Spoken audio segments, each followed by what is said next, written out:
Chia tay ai không buồn, chỉ là do em cố kìm nén thôi.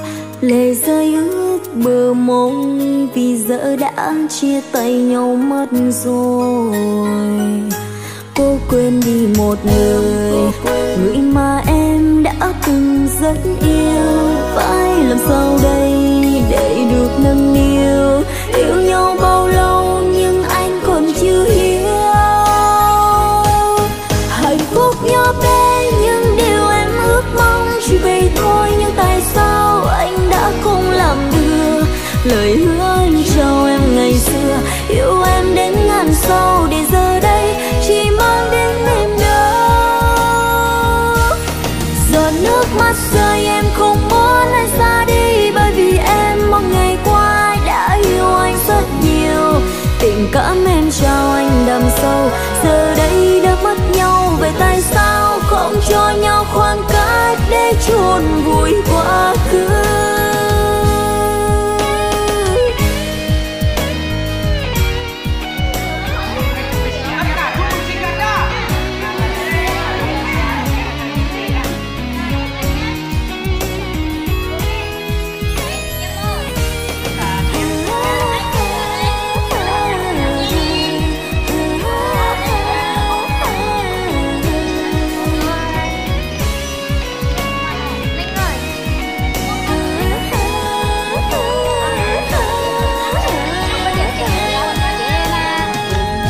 Chia tay ai không buồn, chỉ là do em cố kìm nén thôi.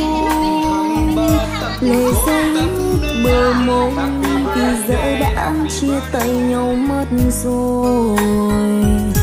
Cô quên đi một người, người mà em đã từng rất yêu. Phải làm sao đây để được nâng niu, yêu nhau bao lâu nhưng anh còn chưa hiểu.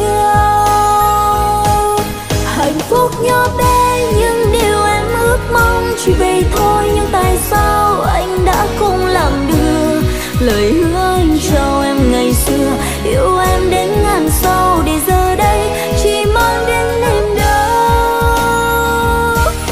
Giọt nước mắt rơi em không muốn anh xa đi, bởi vì em một ngày qua đã yêu anh rất nhiều.